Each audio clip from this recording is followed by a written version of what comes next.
Welcome to Azra food. अस्सलाम वालेकुम। आज हम बना रहे हैं बीफ के बोटी वाले शामी कबाब। बोटी चने की दाल के शामी कबाब बना रहे हैं, जो कि हर घर की ज़रूरत है। सबके घर में ज़रूर बनते हैं ये और फ्रीज़ किए जाते हैं। तो मैं भी अक्सर बेशतर फ्रीज़ करती हूँ। अब तो मेरे बच्चे माशाल्लाह से बड़े हो गए हैं, वरना बचपन में तो बच्चे जब स्कूल जाते थे मैं लाजमी बना के रखती थी, और घर में जब मेहमान आ जाएँ तो बहुत ही काम आते हैं।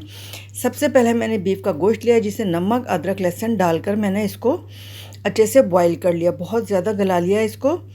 छोटी छोटी सी बोटियाँ कर ली थी मैंने। कीमे के मैं नहीं बनाती हूँ, हमेशा मैं गोश्त के बनाती हूँ। गोश्त के बहुत ज़्यादा रेशे वाले बनते हैं। ये अच्छा सा गल चुका है। अब मैं इसमें डाल दूँगी बाकी सारे स्पाइसेस, जिसमें हमें गोल वाली मिर्च, धनिया कुटा हुआ, ज़ीरा है और अदरक। अदरक मैं बहुत ज़्यादा डालती हूँ। अदरक से फ्लेवर बहुत अच्छा आता है। पहले 1 टीस्पून डाला था, अब मैंने अच्छा खासा बड़ा पीस डाल दिया है। लहसुन भी मैंने 1 अदरक भर के डाल दिया था, और 1 टेबल स्पून के करीब अब मैं डाल रही हूँ। अदरक लहसुन से फ्लेवर इसमें बहुत अच्छा आता है। और हमने हाफ़ केजी चने की दाल ली है। 3 पाव हमारे पास गोश्त था, तो उसके हिसाब से मैं डाल रही हूँ। आप दाल को कम या ज़्यादा कर सकते हैं। बहुत से लोग दाल वाली ज़्यादा पसंद करते हैं। पानी इतना डाल दिया है, और मैंने थोड़ा फैट वाला गोश्त लिया था। आप ये देखें, इसके अंदर ऑयल हल्का हल्का सा आ रहा है। ये इतने माशाल्लाह से जूसी और मज़ेदार बनते हैं। बकरीद के जो गोश्त के होते हैं वो मुझे बहुत पसंद है शामी कबाब ज़ाती तौर पे, वरना मैं शामी कबाब नहीं खाती हूँ। इसको अब अच्छे से हमने गला लेना है। चने की दाल तकरीबन गल चुकी है, मगर मज़ीद अब इसको इतना गलाएंगे कि ये टूटने लगेगी चमचे से। बहुत आसानी के साथ मैं आपको बताने वाली हूँ शामी कबाब। थोड़ा सा पानी रह गया है, बस हल्का सा खुश करके इसको फ्लेम कर दूँगी मैं बंद। आप इसको चमचा मार मार कर अब इसमें डाल रहे हैं हम गरम मसाला। गरम मसाला मैं पिसा हुआ डाल रही हूँ, साबित मैंने बिल्कुल इस्तेमाल नहीं किया था। और माशाल्लाह से इतना खुशबू वाला मज़ेदार बना हुआ है घर का। तो ये अच्छा सा इसी में मिक्स हो जाएगा। बाद में बहुत से लोग डालते हैं, हम भी पहले बाद में डालते थे, मगर वो मिक्स सही नहीं हो पाता है। इससे अच्छे से मिक्सिंग हो जाती है।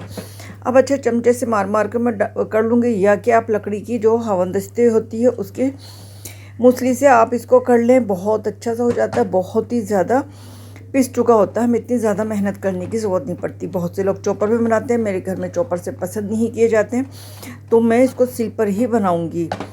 तो मैं इसको चमचा मार मार कर इतना कर लूँगी कि बहुत ही कीमा और दाल सब हो जाएगा। कीमे की तरह गोश्त जो है रेशा रेशा बन जाएगा।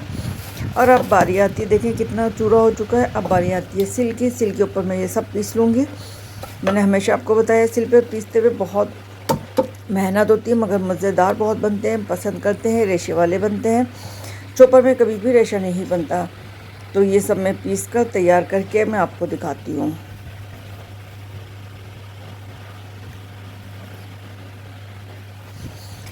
एक बैच हमने पीस लिया है, अब इसी तरह दूसरा डालेंगे, दूसरा पीस लेंगे। फिर जितना थोड़ा थोड़ा आप डालते जाएं, जिस तरह से। अगर आप थोड़ा सा मेहनत कम करना चाह रही हैं तो इसमें थोड़ा सा पानी का छींटा मार लें, थोड़ा सा नरम हो जाएंगे ये। अब मैं ये सब पीस चुकी हूँ।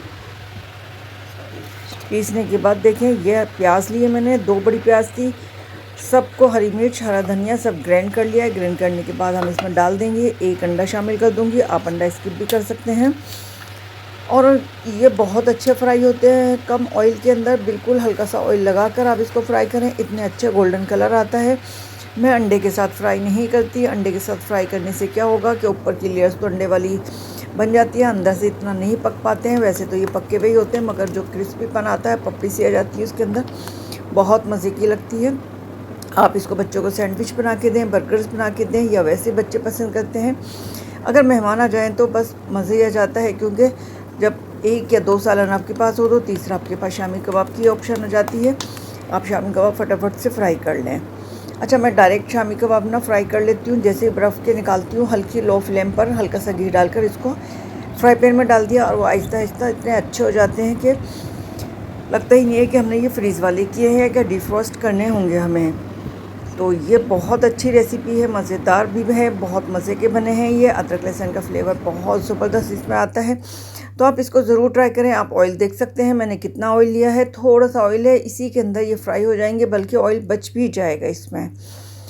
तो ये कलर आप चेक कर सकते हैं किस तरह से आया है। इस तरह चॉपर का कलर नहीं आता है, मज़ेदार नहीं बनते हैं। मैं बार बार आपको बताती हूँ, थोड़ी मेहनत करें, मगर मज़ेदार चीज़ बनाएं घर में, ताकि सभी को शौक़ से खाने का मौका मिले। मिलते हैं फिर किसी और अच्छी और बेहतरीन रेसिपी के साथ। तो अपना बहुत सा ख्याल रखिएगा। अल्लाह हाफिज़।